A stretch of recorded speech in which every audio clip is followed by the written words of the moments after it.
Hi friends, இந்த வீடியோவில் நம்ம என்ன பார்க்க போகிறோம்னா IPL 2016 first match SRH vs RCB அதுக்கான டீப்பான ஃபேண்டசி ப்ரிவ்யூ தான் பார்க்க போகிறோம். மறக்காமல் இந்த சேனலை சப்ஸ்கிரைப் பண்ணிக்கோங்க. இந்த சேனலுக்கான டெலகிராம் சேனலில் ஜாயின் பண்ணிக்கோங்க. வீடியோவை லைக் பண்ணிக்கோங்க. ஸோ நமக்கு இருக்கக்கூடிய ஒரே சேனல் நத்திங் லைக் ஸ்போர்ட்ஸ் மட்டும்தான். ஸோ இதை தொடர்ந்து ஃபாலோ பண்ணிக்கோங்க. ஃபுல் டீட்டெயில்ஸ் நம்ம பார்க்கலாம். ஸோ ஐபிஎல் 2026 ஸ்டார்ட் ஆகும் முன்னாடியே தெரியும் பிரச்சனை, பெய்டு கான்டெஸ்ட், அதுக்கப்புறம் பே ஃபார் ஃப்ரீ போயிட்டுருக்குன்னு 2-3 வீடியோ நான் ஆல்ரெடி போஸ்ட் பண்ணியிருப்பேன். அதில் கண்டிப்பாக ஒரு நல்ல அமௌண்ட் ப்ளே ஃபார் ஃப்ரீயில் கொடுப்பாங்க அப்படின்றது எதிர்பார்த்தது. ஆனால் இவ்வளோ பெரிய அமௌண்ட் கொடுப்பாங்கன்னு எதிர்பார்க்கல. ஏன்னா ட்ரீம் 11 கிட்டத்தட்ட 50 லட்சம் ப்ளே ஃபார் ஃப்ரீ கொடுக்குறாங்க ஒரு கான்டெஸ்ட்டில் மட்டும். மற்ற நிறையா கான்டெஸ்ட்லேயும் ஃபஸ்ட்டு 10 பேத்துக்கு இவ்வளோ அமௌண்ட் அப்படின்னு கொடுக்குறாங்க. ஸோ ஸ்கில்லு என்றைக்கும் அழிய போகிறது இல்லை. ஸோ அதனால் கண்டிப்பாக ப்ளே ஃபார் ஃப்ரீயை நீங்கள் பயன்படுத்தி நல்லா வின்னுன்றது எடுக்கலாம். 40 டீம் வரையும் அலோவ் பண்ணியிருக்காங்கன்னு நினைக்கிறேன். அதனால் நல்லா யோசிச்சு பேட்டிங் ட்ராக்கா பவுலிங் ட்ராக்கான்னு தெரிஞ்சுக்கிட்டு ஒரு சில டீம்ஸும் கொஞ்சம் லக்கில் குத்துமதிப்பாக கொஞ்சம் டீம்ஸும் போட்டு வின் பண்ணுறதுக்கு ட்ரை பண்ணுங்கள். யாரோ ஒரு ஆள் வின் பண்ணால் பெட்டர் தான். அதே மாதிரி நிறைய பேத்துக்கு ஒரு சில டவுட் வரும். பெய்டு கான்டெஸ்ட் இல்லை, ப்ளே ஃபார் ஃப்ரீக்கே இவ்வளோ அமௌண்ட் கொடுத்தா அவங்களுக்கு எப்படி கட்டுப்படி ஆகணும், ஆடை வச்சு கொடுக்குறாங்கன்னு நான் சொல்லியிருக்கேன். பட் இவ்வளோ அமௌண்ட் கொடுக்குறாங்க அப்படின்னா நீங்கள் ஒன்றும் வருத்தப்படாதீங்க. முன்னாடி நம்மக்கிட்ட எவ்வளவோ சம்பாரிச்சிருப்பாங்க, அதை கொடுக்குறாங்க கூட நீங்கள் வச்சுக்கோங்க. எவ்வளோக்கு எவ்வளோ ஃப்ரீயாக கொடுக்குறாங்களோ பயன்படுத்திக்கோங்க. நல்ல டீமாக போடுங்க.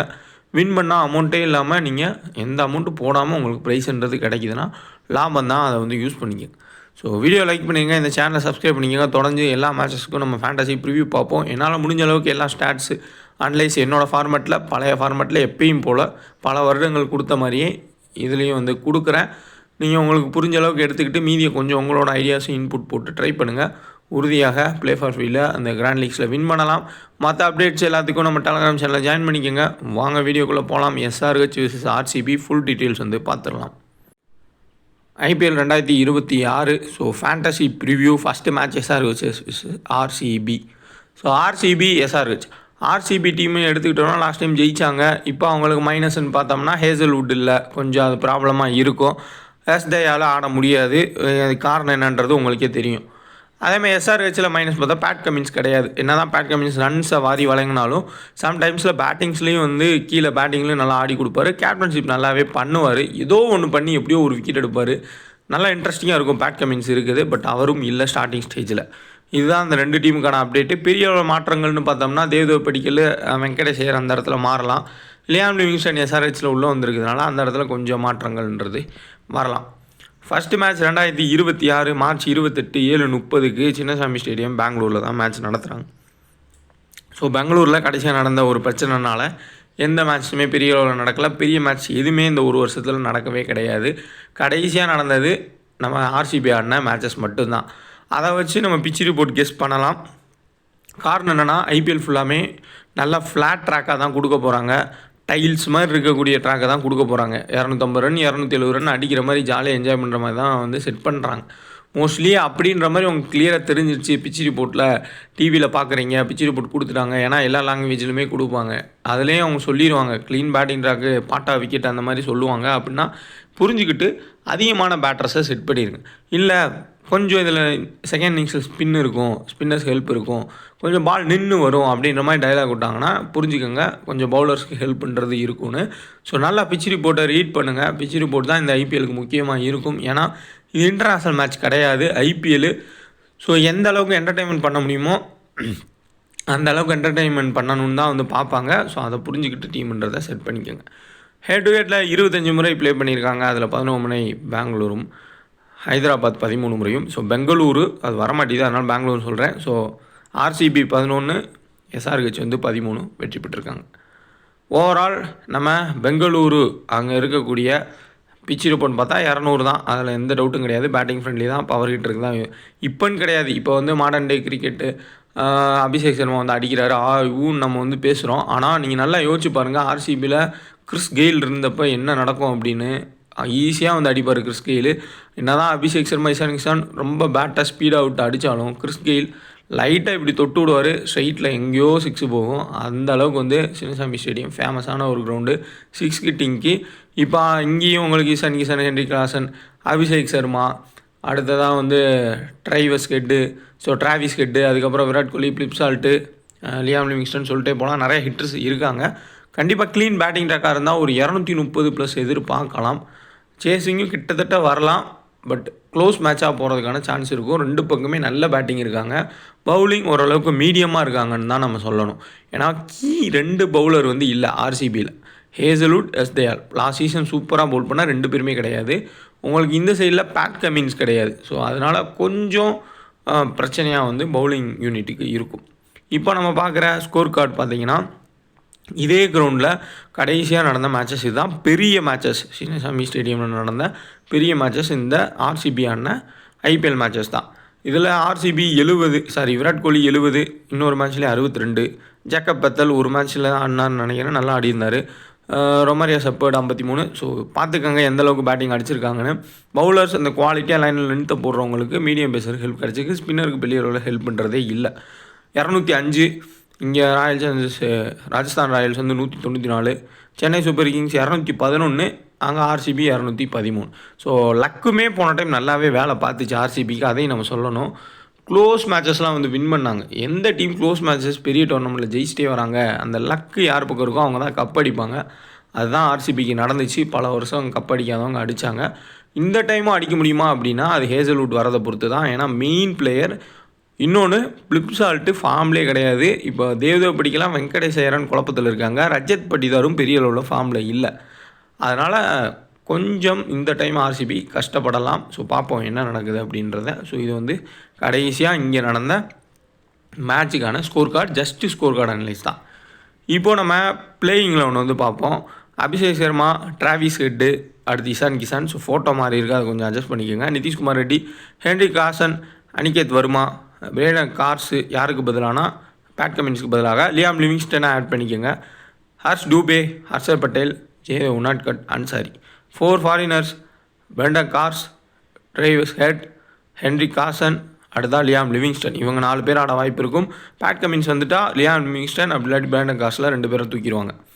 டெத் பவுலிங்னு எடுத்துக்கிட்டோம்னா பிரேடன் கார்ஸ், அதுக்கப்புறமா ஹர்ஷல் பட்டேல் பவுல் பண்ணலாம், இல்லை உன்னாட்கட்டும் கம்பைன் பண்ணி பவுல் பண்ணலாம். இனிஷியல் ஸ்பெல்லில் பிளிப்சால்ட்டும் விராட் கோலி ஆரம்பிக்கிறதுனால மேபி ஹர்ஷ் டூபேக்கு ஒரு சில ஓவர்ஸ் வந்து கொடுக்கறதுக்கான வாய்ப்புகள்ன்றது இருக்கும். பேட்டிங்கில் டாப்பில் 3 லெஃப்ட் ஹேண்டர் வருவாங்க, அதுக்கப்புறம் ஃபுல்லாக ரைட் ஹேண்டர் வருவாங்க. மிடில் வரப்போ உங்களுக்கு குணால் பாண்டியாவை வச்சு மூவ் பண்ணுவாங்க ஆர்சிபி.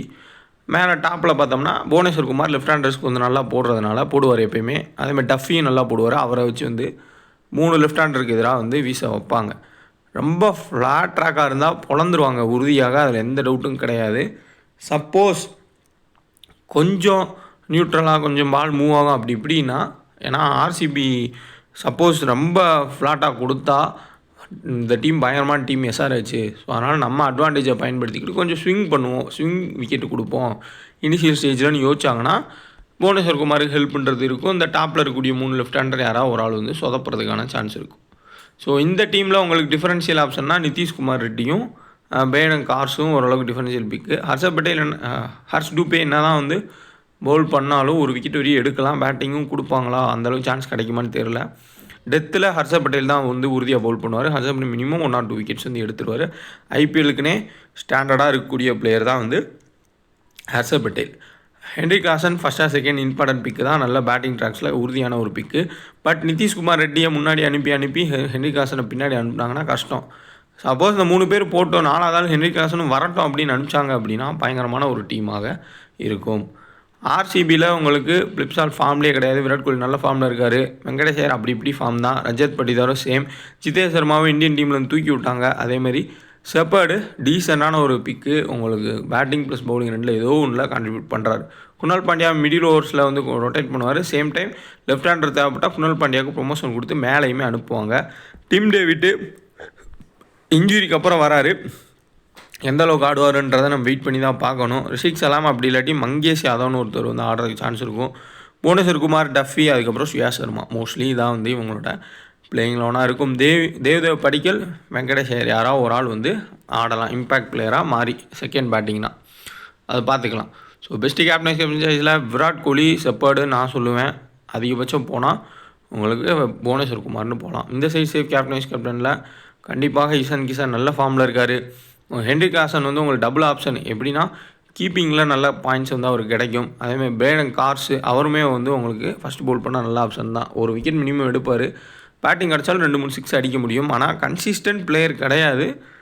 ஏதோ ஒரு இந்த ஜிம்மி நீச மாதிரி ஒரு பிளேயர் நம்ம வந்து எடுத்துக்கலாம். எப்படியோ குத்து மதிப்பாக விக்கெட் எடுத்துடுவார். பேட்டிங் வந்தால் கொஞ்சம் ஆட முடியும். ஓரளவுக்கு டீசனான ஒரு பிக்கு. ஸோ ஓவரால் உங்களுக்கு டிஃபரன்ஷியல் ஆப்ஷன்ஸில் கண்டிப்பாக விக்கெட் கீப்பிங்கில் ஹென்ரி கிளாசனுக்கு பதிலாக தேவைப்பட்டால் ஜிதேஷ் சர்மா ட்ரை பண்ணுங்கள். அதே மாதிரி சுயா சர்மா செகண்ட் இம்பேக்டாக வராருன்னா அவரை ட்ரை பண்ணுங்கள். கண்டிப்பாக அவர் எல்லா மேட்ச்லையுமே அதிக ரன்ஸ் போயிட்டு அவர் அடிக்க போய் அவருக்கு விக்கெட் கொடுப்பாங்க. சேம் டைம் உங்களுக்கு இந்த சைடில் எஸ்ஆர்ஹெச்சில் ஒரு டிஃபரன்ஷியல் ஆப்ஷன் நம்ம வந்து பார்த்தோம்னா அனிகேத் வர்மா பார்க்கலாம்.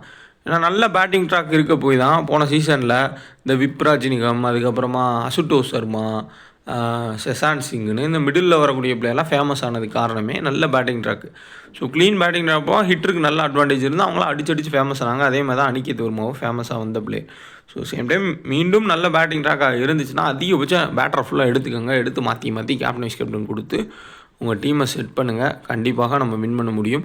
சப்போஸ் ஆர்சிபி அவங்க அட்வான்டேஜ் பயன்படுத்தணும், இந்த டீமுக்கு எதிராக பயங்கரமான ஃப்ளாட் ட்ராக் கொடுத்தா பிரச்சனை ஆயிரும்னு நினச்சாங்க அப்படின்னா கொஞ்சம் ஸ்விங்கார மாதிரி செட் பண்ணால் அதுக்கேற்ற மாதிரி டஃபி, புவனேஸ்வர் குமார் ஓரளவுக்கு நல்லாவே வீசுவாங்க இனிஷியல் ஸ்பெல். அப்போ இந்த சைடில் டிராவிஸ் ஹெட்டு, அபிஷேக் சர்மாலாம் கொஞ்சம் தடுமாறதுக்கான சான்ஸ் இருக்கும். அதை யோசிச்சு பிக் பண்ணிக்கோங்க. அப்படி டாப் ஆர்டர் காலியாகிறாங்க அப்படின்ற மாதிரி நீங்கள் டீம் செட் பண்ணிங்கன்னா புவனேஸ்வர் குமார், டஃபிக்கு ஒரு முக்கியத்துவம் கொடுத்துட்டு இங்கே டாப்பில் கொஞ்சம் ரிமூவ் பண்ணி கூட பிளேயர் எடுத்து மிடில் ஆர்டரில் இருக்கக்கூடிய அனிகேத் வர்மா, நிதிஷ்குமார் ரெட்டி, ஹென்ரி கிளாசன், வேடன் காசு, ஹர்ஷ் டூபே கூட வந்து நீங்கள் இம்பார்ட்டன்ஸ் வந்து கொடுத்து மூவ் பண்ணலாம்.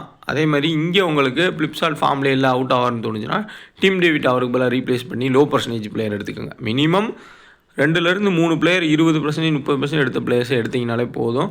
ப்ளே ஃபார் ஃப்ரீ கொஞ்சம் கஷ்டமாக தான் இருக்கும். நிறையா பேர் நிறையா டீம் போட்டு வருவாங்க. கொஞ்சம் லக்கும் தேவைப்படும். அதனால் கண்ணை மூடிட்டு ஒரு சில டீமும் எடுத்து போட்டு விடுங்க. அதேமாதிரி உங்களுக்கு தோன்ற டீமும் ஒரு 5 டீம் போடுங்க. மீதி இருக்க ஒரு 10-15 டீம் நல்லா ஸ்கில்லை யூஸ் பண்ணி யோசித்து உட்காந்து நோட்டு போட்டு எழுதி டீம் போடுங்க. அதுக்கேற்ற மாதிரி மூவ் பண்ணிங்க அப்படின்னா வாய்ப்பு இருக்கும். மெயினாக பிச் ரிப்போர்ட்டாக நீங்கள் பார்த்துக்கிறது பெட்ரு. இப்போ நம்ம ஸ்டாட்ஸை பார்ப்போம். ஸ்டாட்ஸ் ரொம்ப யூஸ்ஃபுல்லாக இருக்கும். விராட் கோலியோட ஸ்டாட்ஸ்ன்னு பார்த்தோம்னா இது வந்து இந்த கிரவுண்டோட ஸ்டாட்டு.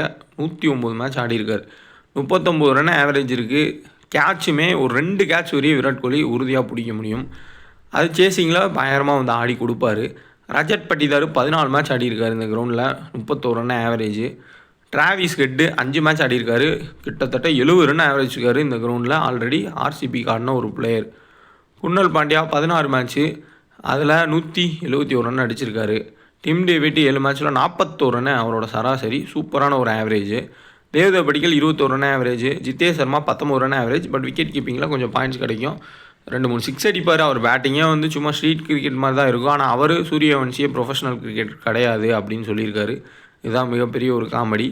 பிளிப்சால்ட்டு 22 run average. வெங்கடேஷ் இப்போ ரீசன்ட் ஃபார்ம் சுத்தமாக இல்லை. Venkatesh Iyer 32 run average. Liam Livingstone 22. Heinrich Klaasen 36 run average இந்த கிரவுண்டில் நல்லா ஆடிருக்காரு. Same time wicket keeping advantage இருக்கும். ஜாக்கபத்தால் அந்த ஒரு மேட்ச் ஆடினது பார்த்துருப்போம் நம்ம லாஸ்ட் சீசனில். இசான் கிஷனோட ஆவரேஜ் பார்த்துக்கோங்க, 10 ரன் தான் அந்த கிரவுண்டில் அடிச்சிருக்காரு அவரோட சராசரியவும். இதை நோட் பண்ண வேண்டியது. அபிஷேக் சர்மா 34. ஸோ இந்த சராசரின்றது ரொம்ப முக்கியம். ஸோ பார்ப்போம் இசான் கிஷன் இதில் ஒர்க் ஆகுதா என்ன ஆகுது அப்படின்றத. ஹர்ஷர் பட்டேல் முக்கியமான ஒரு பிளேயர். ஆர்சிபிக்கு நல்லா பவுல் பண்ணி இந்த கிரவுண்டில் சூப்பர் விக்கெட்ஸ் எடுத்துகிட்டு இருந்து இந்தியன் டீமுக்குள்ளே போன ஒரு பிளேயரு. அதுக்கப்புறம் எஸ்ஆர்ஹெச் போனார். ஹர்ஷர் பட்டேல் 21 விக்கெட்டு. புவனேஸ்வர் குமார் 20 விக்கெட்டு. எஸ்டேஆல் ஆட மாட்டார். Unadkat 13 wicket. Suyash Sharma 5 wicket. Krunal Pandya 5 wicket 4 மேட்ச்சில். வெங்கடேஷ் ஐயர் 3 விக்கெட் எடுத்திருக்காரு. பட் ஆனால் பவுலிங் தரமாட்டாங்க. சுப்னில் சிங்கு 3 மேட்ச்சில் 1 விக்கெட். ஸோ இதில் நம்ம நோட் பண்ண வேண்டியது ஹென்ரி கிளாசனோட 3 மேட்ச்சுக்கு 36 ரன் சராசரி. அடுத்ததாக வந்து டிம் டேவிட்டு 41 ரன்னு. டிராவிஸ் ஹெட்டோட ஆவரேஜ். அதுக்கப்புறம் இசான் கிஷனோட ஆவரேஜை நோட் பண்ணிக்கோங்க. இந்த கிரவுண்டோட ஸ்டாட்ஸ் இது. அடுத்து நம்ம ஹெட் டு ஹெட் ஸ்டாட் பார்ப்போம். இதுலேயும் விராட் கோலி 36 ரன் சராசரி. ஹென்ரி கிளாசன் 50 ரன் சராசரி. அபிஷேக் சர்மா 20 ரன் தான் அவரோட ஆவரேஜ். Travis head 37. ஸோ அப்போது Virat Kohli, Travis head, Henry Klaasen 3 பேரோட ஸ்டார்ட்டுமே பக்கா. தேவ்தேவ் படிக்கல் ஓகே. ரஜத் படிதாரும் ஓகே. இசான் கிஷன் ஒரு மேட்ச் ஆடினார் 94. பிளிப்சால்ட்டா 62. அனிகேத் வர்மா 23. ஸோ போன சீசனில் ஒரு மேட்ச் தான் ஆடிருந்தாங்க, பார்த்துருப்பீங்க. ஆர்சிபியும் எஸ்ஆர்ஹெச்சும். அடுத்ததாக பார்த்தோம்னா நிதிஷ்குமார் ரெட்டி 8. சுத்தமாக அவர் போன சீசன் ஃபார்ம்லேயே இல்லை. இப்போ வரையும் அவர் ஃபார்முக்கு திரும்பவும் இல்லை. புவனேஸ்வர் குமார் மீண்டும் சூப்பர். அதுக்கப்புறம் ஹர்ஷர் பட்டேல் மீண்டும் சூப்பர். ஸோ இதில் கால்குலேட் பண்ணாலே நல்ல ஆப்ஷன்ஸில் உங்களுக்கு விராட் கோலி, அதுக்கப்புறம் Henry Klaasen, next Travis head, அதுக்கப்புறமா புவனேஸ்வர் குமார், ஹர்ஷர் பட்டேல் இவங்களாம் வந்து நல்ல ஒரு ஆப்ஷன்ஸாக தெரியுறாங்க. ஏன்னா ஈக்குவலாக அந்த ஹெட் டு ஹெட் அதுக்கப்புறமா வென்யூ 2 ஸ்டாட்டுமே வந்து பொருத்தமாக இருக்குது. ஸோ நல்லாவே வந்து பெர்ஃபார்மன்ஸ் பண்ணியிருக்காங்க. அதை யோசிச்சுக்கோங்க. இது ஜஸ்ட் ஒரு மாடல் டீம் தான். நீங்கள் டிஃப்ரெண்ட் காம்பினேஷன் செட் பண்ணுங்கள். பேட்டிங் பவுலிங் எப்படி இருக்குது, பிச் ரிப்போர்ட் எல்லாமே பார்த்து செட் பண்ணிக்கோங்க. இஷான் ரஜத் படிதார் கொடுத்துருக்கேன். ஆனால் ஸ்டாட்ஸ் வைஸாக 2 பேர்த்துக்குமே 2மே சரியில்லை. ரஜத் படிதார் கூட ஓகே. உங்களுக்கு ஸ்டாட்ஸ் வைஸாக பக்காவாக போகணுன்னா முன்னாடி ஸ்டாட்ஸ் இருக்குது, அதை பார்த்துக்கோங்க. Virat Kohli, Henrik Klaasen, Travis head இந்த மாதிரி போகிறது பெட்டராக இருக்கும். சேம் டைம் நீ பவுலிங் டீமு பேட்டிங் டீமும் மாற்றி எடுத்துக்கோங்க. இல்லை ஸ்டாட்ஸு இதெல்லாம் வேணாம் ப்ரோ, நல்ல பேட்டிங் ட்ராக்கு, எல்லா பேட்டர்ஸ் அடிக்க முடியும் அப்படின்னு உங்களுக்கு தெரியுது, பிச் ரிப்போர்ட் அப்படி கொடுத்துருக்காங்க அப்படின்னா பவுலர்ஸை குறைச்சி இருக்க எல்லா பேட்டர்ஸையும் எடுத்து வச்சுக்கோங்க. டிஃப்ரெண்ட் காம்பினேஷன்ஸில் ட்ரை பண்ணுங்கள். ஜஸ்ட் ஒரு டெமோ மாடலாக நீங்கள் எடுத்துக்கோங்க. இது சும்மா உங்களுக்கு ஷோ பண்ணுறேன். இது எல்லாமே போன சீசனில் ஒரு மேட்ச் ஆடினாங்க, அதுக்கு முன்னாடி ஆடின ஒரு மேட்ச்சை சும்மா வந்து உங்களுக்கு ஷோ பண்ணுறேன். ஹெட் டு ஹெட்டில் எப்படி ஆடிருக்காங்க பார்த்துக்கோங்க. நிறையா பிளேயர்ஸ் வந்து மாறி இருக்காங்க. ஜஸ்ட்டு உங்களுக்கு ஷோ பண்ணுறேன். உனாட்கட்டு 3 விக்கெட்டு, அதுக்கப்புறம் அந்த சைடில் அபிஷேக் சர்மா, பேட் கமின்ஸு, விராட் கோலி, ரஜத் படிதார். இஷான் 94 அடித்தார் போன season. Abhishek Sharma 34, Aniket Varma 26, Shepherd 2 wicket, Phil Salt 62, Virat Kohli 43, Pat Cummins 3 wicket, Eshan Malinga 2 wicket. So பேட கார்ஸா இல்லை ஈசான் மலிங்கான்றதையும் கொஞ்சம் நோட் பண்ணிக்கோங்க. முடிஞ்ச அளவுக்கு ஸ்டாட்ஸு எல்லாமே கொடுத்துருக்கேன். என்னோடய ஐடியா சொல்லியிருக்கேன். ப்ளே ஃபார் ஃப்ரீயை ட்ரை பண்ணுங்கள். பெரிய ஆப்ஸில் நல்லா அமௌண்ட் தராங்க. அமௌண்ட்டை எல்லாம் வின் பண்ணுங்கள். மறக்காமல் நம்ம சேனலை சப்ஸ்கிரைப் பண்ணிக்கோங்க. டெலகிராம் சேனலில் ஜாயின் பண்ணிக்கோங்க. டிஸ்கிரிப்ஷனில் லிங்க் இருக்குது. தொடர்ந்து சப்போர்ட் பண்ணுங்கள். வீடியோவை லைக் பண்ணுங்கள். எல்லா மேட்சஸுக்கும் முடிஞ்ச அளவுக்கு எல்லாமே பழைய மாதிரி வந்துகிட்டே இருக்கும். ஸோ இந்த சேனலை ஃபாலோ பண்ணிக்கோங்க. நமக்கு இருக்க ஒரே சேனல் இந்த சேனல் மட்டுமே. இதுக்கான டெலகிராம் சேனல் டிஸ்கிரிப்ஷனில் இருக்குது. ஃபாலோ பண்ணிக்கோங்க. கிளிக்